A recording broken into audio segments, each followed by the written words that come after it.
I don't know about you guys, but I found Batman Arkham Asylum to be a pretty shocking release.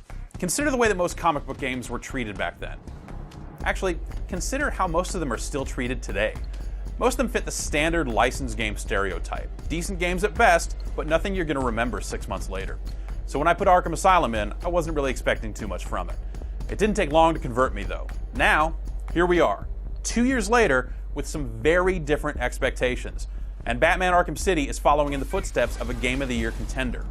The developers at Rocksteady have increased the scope of the action by taking it off of an island and dropping it into a city that's been converted into a prison. The bigger environment, matched with light improvements on the things that made the previous game so fantastic, is enough to make Arkham City an awesome follow-up. Bring it on. The game is set around 6 months after the events of the previous game, and in that time, all of Gotham's criminals have been moved into a walled-off, awful part of town that has been repurposed to create a super mega prison called Arkham City.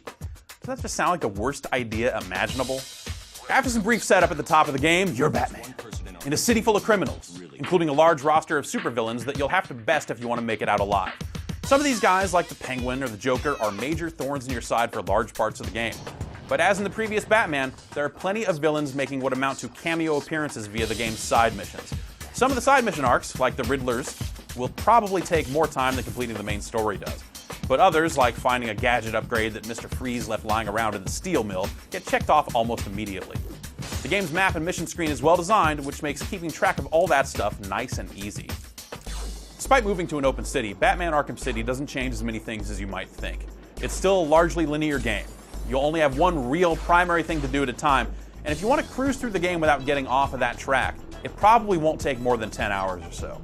Also, the open city barely plays into those story missions. Whenever you're doing anything meaningful, you'll be doing it inside one of the handful of buildings that you can actually enter in the city.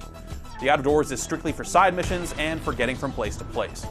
Some good early upgrades make Batman more mobile, which actually makes getting from one end of the city to the other easy and surprisingly fast. Being able to transition from grappling to gliding to dive bombing back to gliding again lets you basically float anywhere, and it feels pretty cool. Run! The Bats found us! Some of the largest changes in Arkham City might come from its second playable character, Catwoman. There are 4 chapters of Catwoman's trek through the city, which of course intertwines with Batman's adventure. In combat, Catwoman isn't very different. You can still counter, the whip can be used to stun like Batman's cape does, and so on. But she only has a few different gadgets at her disposal, and the way she climbs around the city isn't as majestic and thrilling as Batman's glide ability. You can replay these brief chapters from the main menu if you like, but if I had to choose one thing, playing as Catwoman is probably my least favorite part of the game. You'll have to put in some more time with Catwoman if you want to complete all of the Riddler's tasks. There are hundreds of Riddler trophies strewn about the city, and a handful of them can only be collected as Catwoman. The game also has the same type of photography-based riddles as the previous Batman game, but there are way more trophies to find, making the riddles seem few and far between.